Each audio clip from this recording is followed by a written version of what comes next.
What is going on, people? We are Tottenham TV, back here with another video. Spurs late last night finally got full agreement for the deal with Savinho with an eye-watering £85 million price tag put on his head. News this morning, Omar Marmoush is also accelerating. We've got Stephen McInnery from Esteemed Company on YouTube to talk about this deal. Stephen, when you saw last night and early this morning, 85 million for Savinho, what was your immediate reaction to that figure? Thank you and good riddance, even being honest. I'm not trying to be sensationalist, I promise you. Yeah, he's a very talented footballer, but he's irritated me for the past year and a half, and I am very hard to irritate as a person. I'm pretty fair with players, but he's not really locked in at all since he joined in, apart from maybe 6-7 months. And the second he had any sort of adversity, he sort of gave up, even being honest, really. And he's wanted you guys for a long time. Absolutely fine. But I would say he's sort of phoned it in a little bit and not been that professional for the past year and a half. And I'm sure you know, as a Spurs fan, all the social media nonsense, I just don't have any time for that. I think it's ridiculous. You paid hundreds of thousands of pounds or whatever a month. And he's any player that doesn't want to be at the club, fine. But just lock in, do your job, and be serious, and don't flirt like a child on social media with another team. Interact with fans' accounts, delete messages, post things. I haven't got time for that. And on the pitch, I wouldn't have minded as well, to an extent, if I felt he was always giving his best. But he definitely hasn't at times. He's definitely been a little bit self-involved. You might not give a shit about this simply because he is also a good player. I don't think he's a very good player. He had periods where he can look really exciting. He, as you'll see, he's a ridiculously good compilation player. He's going to excite you when you look at the highlights of him because he's a very good dribbler. He's an excellent dribbler, and occasionally he can be very good at setting up chances. He's very obviously untapped potential. Where I'm sat as a City fan, and I promise you, there's no sour grapes because I actually really wanted him to succeed, and I think there's a world where he could have succeeded at Manchester City as well.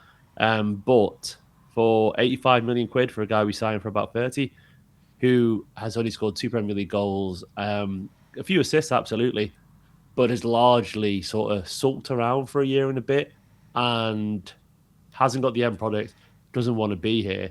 Well, if that was another team, if he'd been sold for 40, I wouldn't have been surprised, put it that way. So the money for us, replacing him was a different story entirely, but Maresca sort of wanted him. I think City offered him a new contract a year ago, and he's still been ever since that moment. So, for me as a City fan, I'm happy to see him go because, given where we are right now, the post-Guardiola era, I just think we need any players who aren't locked in. And Savinho is not mature enough, and that may come. And I promise you, this is not even a City thing. He's not mature enough as a person currently right now to deal with hardship. That is definitely an individual thing. I don't think it's an age thing. I mean, he's not old, but he's how old is he now? 22, is it? Yeah. He's not a baby either. He's been playing professional football now for multiple years. And I've seen, like, example, 19-year-olds, 20-year-olds with much more focus and dedication than he has. So for me, I think there's real question marks about his mentality. He reminds me a little bit of Gabriel Jesus, where he's a bit of a sulker, but Jesus more talented, in my opinion, much better footballer. But I know you don't want to sit and hear this, but he also could be brilliant for you for a few years. He really genuinely could because he has the talent. But I get the impression of Savinho is that if things aren't going his way, he's a bit of a sulker. Yeah, I mean, this is kind of new territory for Tottenham fans, having a player currently at Man City twerking for us, like, as kind of deliberately and as outwardly, like, not as outwardly as he was doing it. So for you, why do you think he was so desperate to come to Tottenham? Is it just a game time thing? Is it, he has some mates here with Xavi and some other players? Why do you think, so quickly it became apparent to him he needs to come to Tottenham? The game time stuff just does not hold any weight at all. That's why I'm frustrated about it, because I know he sort of implied that, but the guy played 50 odd times in his first season now, as has been well documented, as you can see by all the clips going around social media. That first season of his was an absolute disaster. Not for him personally, but Manchester City were all over the place, The wheels are falling off big time. Yeah, Guardiola leaned on him quite heavily. He did, He played enough minutes to warrant about 37 full games or something like that. So the guy had plenty of minutes. And bear in mind, he was a 20-year-old who joined Manchester City in a season where things were going down the drain big time. It was really bad. And yes, for the last maybe 10, 15 games of the season, he didn't play that much. But understandably, Guardiola at that point was leaning on experience. He was leaning on people who were delivering here and now, because Savinho's form had dropped off a little bit, as the team did. And I never blamed him for that. I promise you. I don't mind that a young player sort of drops off a little bit. But then it became immediately apparent that he wanted to move to Spurs. It didn't really make sense, if I'm being honest. Spurs that season were abysmal. I mean, that's not me exaggerating. You would admit yourself. They were, borderline terrible. It's probably one of the worst seasons in the history of Spurs, full stop. And Savinho had played a lot of football, and Manchester City clearly wanted to keep him. They offered him a new contract, which he signed, which I have a bugbear. I think if you don't want to be a club and you sign a big new contract and spend a year moaning about being here anyways, well, fuck off at that point. I don't respect it. I genuinely don't. I think you take the money, but you won't commit. And I know these Spurs fans watching this going, I don't want to hear this, and this guy's bitter. I promise you, I have no issue at all with players wanting to leave as long as they are professionally. But I just thought that all of the moaning was unwarranted. Like, he was clearly trusted. We had Riyad Mahrez tweeting about him, so calling him brilliant, and City fans were behind him. But there's a moment, and I'm sure you felt this as a Spurs fan as well. Any football fans felt it. There's a moment when you lose the fans, where you lose the goodwill, because they see what you're doing, and they know the justifications are unfounded. Like, he got football. It's just not true that he didn't play a lot. And I understand last season he didn't play a lot, but he was already asking to leave before that. That's fine. But I don't like it when there's a hard luck story or pity, because there's none of that was warranted. I promise you, it wasn't warranted. And the City fans have followed me for years and do what I do, and I don't make videos to act like a prick. I'll be honest, like I'm a dad of two kids, and I know a tantrum when I see a tantrum. And Savinho was just having tantrums. He was being immature about it. And ultimately, if the reason being is that he wants to move somewhere else, that's fine. But it was sincerity, act with grace, and don't sign a new contract. Don't sign a new contract to get extra money and then leave in a year. He doesn't have to avoid that contract, but then to admit, sign a new contract, do that, grab the badge and all that kind of stuff in the very next game that you play, and then spend the whole season wanting to leave anyway. It's like, well, you're not a man of integrity or grace then. So I don't know why he wanted to leave. I would guess, honestly, and I once again, I truly do mean this with respect to Spurs, because I understand Spurs are a very big club. You've got a wonderful stadium, and the Spurs, the weight of Spurs is big. But I mean this once again.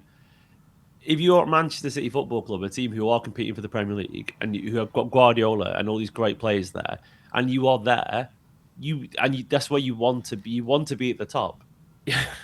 You don't go where Spurs were. There's not a world, and I'm sure even you feel the same, where for the last 2 years, Spurs have been a better bet for success, trophies, and improvement than Manchester City. That is just common sense.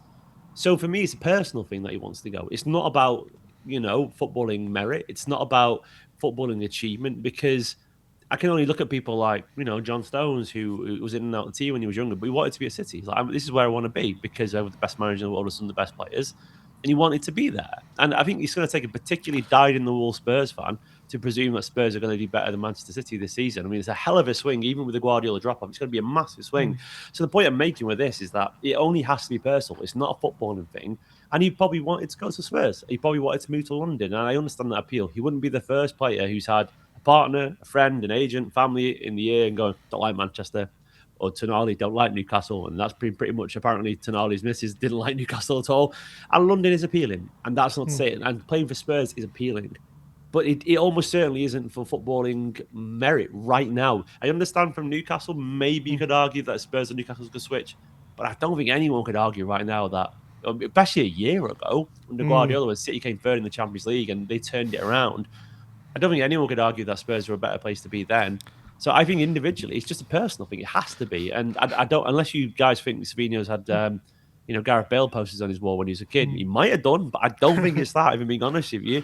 I truly think he wanted to move to a different place. I find it hard to believe he had one conversation with Thomas Frank last summer and was convinced. Exactly. I swear I'm not just trying to be disrespectful to Spurs. I have no reason to be, but it just doesn't add up. But, so the only logical conclusion is that I think he wanted to move to London. Yeah, mate, because it's quite peculiar, because as you said about the game time thing, looking at the City's options right now, Right now you've got Doku, He Semenyo, would be starting, yeah. and he would be starting on the weekend probably if he was your player. If he was, if you'd kept him, he'd be starting on the weekend. By all accounts, I've been reading up about him in your preseason. Apparently, he's been one of your brighter sparks, one of your better players in preseason. He's apparently impressed. Same as usual. Great dribbler, a lot effective. Didn't really create any chances or anything like that, but really lively. And Maresca clearly wants to play him. He would have played a lot. But the fact is, he pretended he was ill, and he did it last time as well. He pretended he was ill, and I don't like that. I promise you. And I know fans, your instinct as fans would be to sort of ignore that because you've got the player that you wanted. Absolutely, but it's a cautionary tale how a player acts when things aren't going well. And I would rather them not be there. Joao Cancelo, very talented. Second, he wasn't in the team. He acted like a little bitch and moaned. That's not a team player. And I've seen quite a few players that Sterling was going really well for years. Second, he had a few bad performances, and Guardiola switched it around. He wanted to move and leave, and you've seen the dip after that. To me, I have witnessed over the past 10, 15 years literal all-timers in the Premier League, literal all-timers in the world of football do it. And I'm not a tactics guy, but I think I do understand a thing or two about people. And it's always been something that I've enjoyed, sharing, just sort of sharing the hobby and the passion, and also looking at the people behind it. And I've spoken to literally professional players working with Manchester City as well, and so on. And a lot of it comes down, as you can see with the Guardiola documentary, it's psychology. And I think it's a real cautionary tale, and he could grow up at some point. Maybe he could find his home and just mature and become a dad or whatever and change.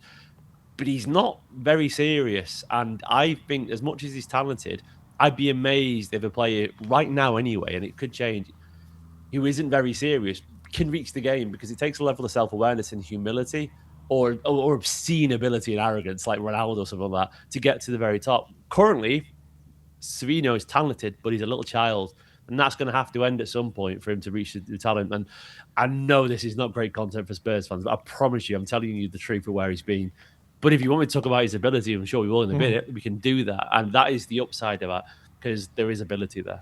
Yeah, so, I mean, I completely get what you're saying. If I was a City fan, I'd be very frustrated with how this whole saga has unfolded, because it's become so clear what's kind of been going on with all of Savinho's social media activity. It's stupid. And then you see him like underperforming on the pitch and trying to force this move, and stuff like pretending to be ill has got to be frustrating. Obviously, we've just had that with like Romero. He's been very clearly wanted to leave, and he hasn't been. Maybe he was our captain, and he hasn't set like the highest standards. There's been a lot of frustration. That's why you've been Tottenham 70 for 2 years in a row. He's your captain. No offense, but that's literally why. People like him are your captain. You fucked, and that's it. And that truly, I think I've realised a lot over the past few years is that the quality of the person often dictates the success of the club, and that's to me why I've been happy to see him go, because City did not deserve. And I mean this, the reaction that he was giving them. And there was a lot of support, and he lost the fans, and he definitely lost the trust of the club.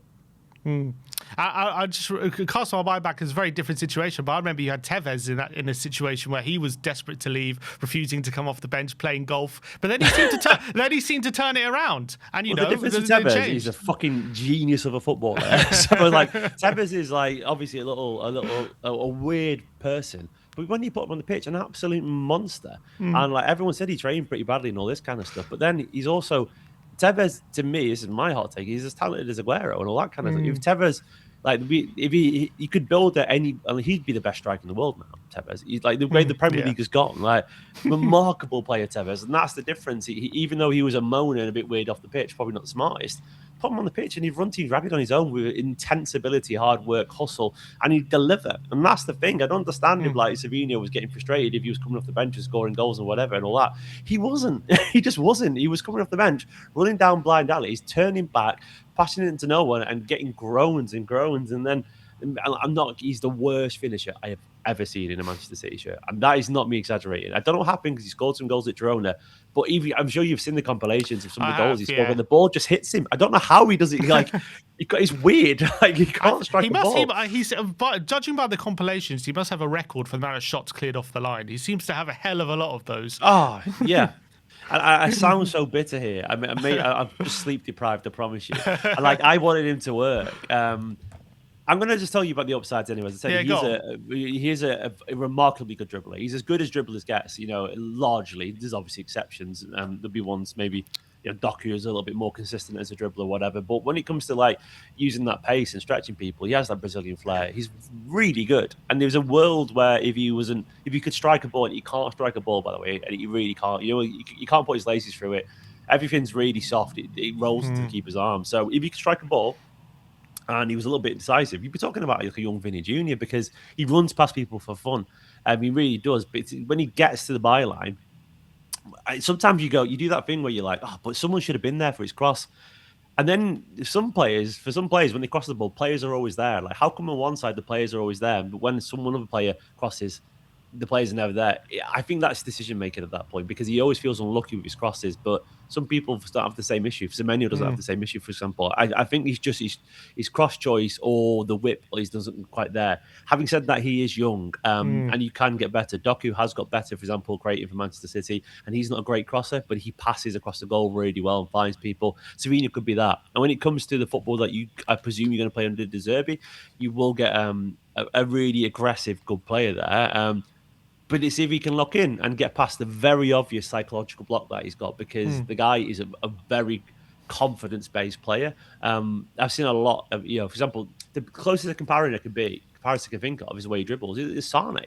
But Sane was ridiculously good at striking the ball. That guy was a sweet footballer. That left foot of his was just brutal. He could absolutely twat it in the top corner from 70 yards. You're still 70 yards, sorry, like 70 miles an hour from 30 yards. He could do. Yeah, he had a rasp of a shot. But that same elegant dribbling style, a little bit better, I would argue, because Sane was just a genius. Like, I don't know how he isn't. Sane should have been a Ballon d'Or contender. He's that level talent. But another one who made the wrong decision, I would argue, to move on because of family. He went back home to Germany because of family, and he's always said that he probably got it wrong. But he should be like that because his talent is so obvious. And maybe with the right coach in the right environment, maybe he just didn't mesh with Guardiola. Guardiola did play him a lot. Maybe he didn't mesh in Manchester. Maybe those things did happen. Maybe he'll just have a bit of a mental growth spurt and come up because he's a very talented footballer there. But from my perspective, 85 million for a guy who's phoned it in for a year and a half. And I really don't like the social media stuff. It's what children do. Follow someone, unfollow someone, like, delete messages. Like, what are you 13 on MSN, logging back in and out to get someone's attention? Like, I did that on MSN when I was a kid. I used to log in with a status and log out so like a crush would notice me. It's that kind of thing. Like, come on, mate. Like, honestly, it's like, grow up. You're on 150, 200 grand a week playing for Manchester City, and manager wants to use you, and you flirting with Spurs. You were 17 because you want to go play with your mate in London. He was commenting on Academy products posts as well. It's so stupid. It's childish. It is childish. I mean, they're Academy prospects. For one, mate, you're a man and you're commenting on kids' pro. Like, what are you doing? Like, what are you doing? Like, it doesn't scream professional. But very talented footballer. Back to his footballing ability. I know we've spoken a lot about social media activity. What would you say? Where do you prefer to see him? Is it more on the left or the right? London. No, London. No, honestly, he never really locked a position down. His best form was in the first 6 months, and he did a little bit on both sides. I think he's a better dribbler on the right, if I'm being honest. But he's maybe a slightly better crosser when he's using left foot on the left. When he goes on the outside, you've probably seen the assess where he skips past someone and he does a deep cross to Haaland. Yeah. I only ever saw that once, if I'm being honest. So as much as that was good, I didn't see that again to think he was good. I think that was just a good deep cross and it landed on Haaland's head. And that was good. And he scored. And the goals he has scored, he did score a few goals on the left where he can, try and put his laces through it a little bit more. So he's slightly better finisher there. And from Gironi, he was a better finisher on the left too. I think he's a better dribbler on the right though. But he gets past people very easily on the right. But then it is... yeah, and I think that's probably where you'll play him as well, won't you? I reckon. So he's probably more of a right winger, I'd say. Yeah, he doesn't like to use his right foot, from what I can see. He seems to only want to use he seems very, very left-footed. Is that fair to say? Yeah, very left-footed. His right foot's really poor with crossing. He's got no strength in it. Like with Semenyo on the other side for City, he's very two-footed, and like in pre-season, he put in a few crosses on his left foot, and he just rasps them in. He's really good at it, even though he's predominantly right-footed, I would say. And I don't think he's capable of getting the ball across on his right foot, but they're very soft, like just sort of floaty cross back, and they're cut out pretty easily. So he's he's cutting in on his left foot. That's where his ball striking needs to be better though, because he cuts in so well. And then, I mean, I'm sure you probably noticed he doesn't score a lot of goals cutting in. He's not very good at that, and he should do, given how much separation he gets between him and the player. Yeah, just quickly on the figure. Obviously, there's a lot of talk about the figure. It's also linked to potentially Marmoush's deal, and potentially because there's this sell-on fee with Frankfurt that maybe Man City will accept a lower fee for Marmoush and then inflate the Savinho deal to kind of split the difference, so you don't have to pay like any percentage on any profit that you would have made on Marmoush. Is there anything from like what you're hearing from the City side and that kind of aspect? I don't really know, even being honest, mate. I've not really paid attention to that stuff. Yeah, I couldn't really tell you because I've not. I just know that I've not paid that much grinding attention to that. You know, obviously you guys probably put a bit more. I just know that Fair enough. it's likely going to be a double deal. You know, getting both. Yeah. And Marmoush, I got a lot more time for, by the way. Marmoush is a good player. I just don't think Marmoush is suited to being a backup striker. I think he is a play a lot to get his form, you know, kind of player. I think his technical level is a little bit low than where I've seen City's standards over the years, and we've had some brilliant players. So I don't think that's a necessarily a criticism because he's still obviously Premier League level technically. But I think when he doesn't play much, Marmoush, he doesn't quite. He's not quite as effective in front of goal because he needs to find his rhythm, and because his touch is a little bit off every now and then. If he's not being effective in front of goal, all you see is the sort of loose touch, and it sort of stands out a lot. So he looks pretty average when he's not playing regularly. Having said that, if he does play a lot, he starts to find his confidence. He scores a few goals. The odd bad touch doesn't really bother you because he's rasping them in. And that we talk about having somebody who can't strike a ball. Then you go to Marmoush, that man can strike a ball. He's a really good finisher. He just didn't really suit City because he's not a backup striker. He needs to play regularly, and he's not really a winger either. He's not really a striker. He's sort of like there's not really a role. Alvarez. Is it like what Alvarez used to play? Well, yeah, but Alvarez is still. I think there's more. Alvarez sort of ended up playing as a sort of 10 behind Haaland a lot, and I don't think Alvarez is a better player than Marmoush. And I don't mind Marmoush. I think he's a good player, and he seems like a good enough lad. You know, he's nice actually. I've got nothing against him. But Alvarez is just a better footballer than Marmoush. He's a little bit neater, but that's the sort of similar role where just off a striker, he can be really effective though. There was times where when Marmoush in his first season, he was playing on the left, and he was just coming in a lot. To be honest, he was coming in alongside Haaland, and if you do that, if you let him come in close to whoever your forward's going to be. I mean, he might play as the striker. I don't think he's a number 9 on his own, if I'm being honest, but I think he's a really good player, Marmoush. I don't think he's world class. I don't think he ever will be, but I think he can be, you know, an 8 out of 10 player who scores 15, 20 goals a season and you enjoy because he scores some screamers every now and then. Yeah. And I think he's good enough to have a positive impact on Spurs right now?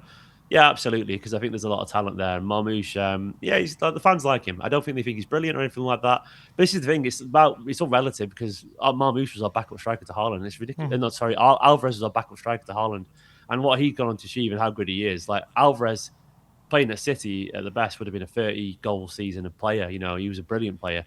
And for us as City fans, we tried to replace him with Marmoush, and it's just a little bit of a drop off, like not quite as good. And I don't think there's anything wrong with that because Alvarez is a fantastic footballer, and he's won everything for a reason because his mentality is locked in. That guy knows how to work, and you'll get this similar for Marmoush. Marmoush is a bit of a late bloomer, but he works really hard, good pace, pretty decent, good, not a great dribbler, but decent dribbler. Yeah, but that work rate is good. De Zerbi will like it, and he can score goals. So yeah. And so for you, when it comes to Marmoush as well, he seems to be wanting out the door, but you don't think he's kind of acted in the same way as Savinho has done. Fine. He's just said he wants to play more football, and that's absolutely fine. Like, I don't mind it. I really, truly don't mind it. I promise you. Like, that's all right. And the only thing is with the market right now, and given that he will score you 15, 20 goals if he plays a full season, might even score more. Who knows? I think City are right to ask for a profit on him because we paid about 60-odd million. Given where the market is these days, like, you know, Dross going for absurd amounts. That is I don't know what they're going to ask for, but that is an 80 million plus transfer as well. He's better than Savinho. He is, and Savinho might end up better one day, but he's much better than Savinho currently as it stands in terms of being effective. Different, admittedly, but yeah, Marmoush would be. I've been saying on my channel anyway that I think Marmoush is the kind of guy who'd be good at a Villa or Newcastle or a Spurs, something like that, because his mentality is of a Premier League standard. His touch isn't elite, and that's one of the issues I've had with City over the last few years. The players we've signed have been a bit of a technical drop-off, but his ball striking and his overall value as a player is good. So I think you'll enjoy him. So just overall as a collective deal, we're talking 85 for Savinho, potentially I think maybe 60 for Marmoush, with the 15 million from Savinho deal that could have been on the Marmoush going to Savinho because of whatever add-ons. When you look at that deal just overall, are you just gobsmacked Spurs are prepared to pay that kind of money? Do you think Tottenham are getting a good deal in terms of upgrading their attack for that fee in this market? Or are you looking at that figure and you're like, what are Tottenham doing? It's not a good deal, but I don't think it's atrocious, and I think it's reasonably fair value for the market. You have to put like a 1.7 sort of times value on every transfer these days. Everything's inflated. I think Spurs, 85 for whatever it is for Savinho is mental. He's not done anything close to justify that. Marmoush,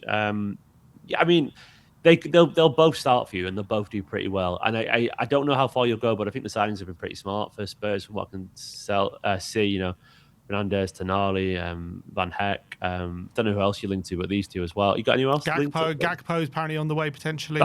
You're building a side there that absolutely could finish eight and above, and that doesn't sound like high praise, but given where you've been, I wouldn't say any of these guys are world class, but there's a couple there in particular that are pushing. They could get there, The Gakpo is a really good player. Savinho has a lot of potential and he's got talent.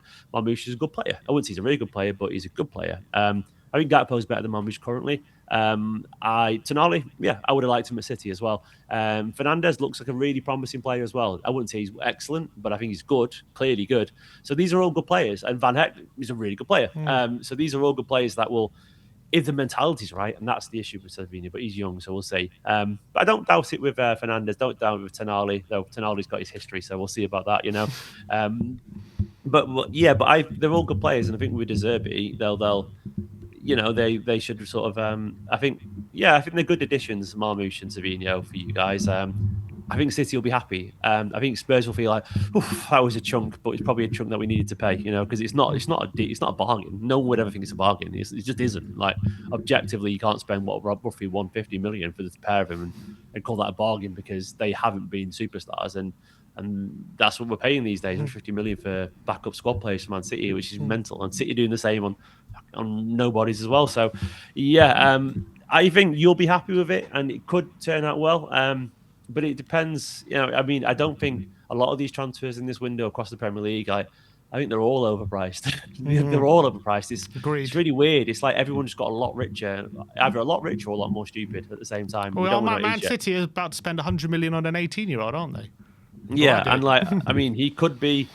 To me, it looks that Buwadi reminds me a little bit of it's 100 million euros, so 85 million quid. That sort of hoping that's the 2 years ago, Joao Neves, what we should have signed. When he was like 60 million, he went to PSG.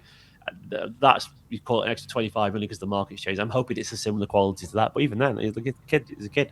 So it's absurd money. So yeah, I think I think City have done well to get the money in, but the truth of the matter is, of City, it could cost more to replace them. So it's going to be difficult. And it's going to be hard to find players as good as Savinho, Marmoush, whatever you think of them. In this kind, I know you're linked with this guy from Brazil, Alan. I don't know about him. Apparently, he's going to go for big money. Like, finding as well a player as good as Marmoush, who's happy to play second fiddle to Haaland, and not that Marmoush is, but finding someone as good as him to replace Marmoush is also going to be a tough ask.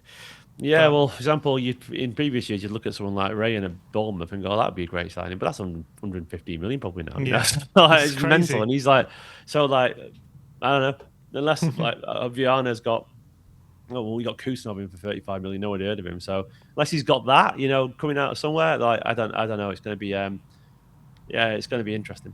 All right, Stephen, appreciate your time, mate. Appreciate you coming on. Go check out Esteemed Company for Stephen's reaction to the Savinho Marmoush deals. No one's doing that, I promise you, mate. I watched it last night. It was some great viewing. I really enjoyed it. So big up to you, Stephen. Appreciate you coming on. Like, subscribe, and comment. And as always, come on, you Spurs.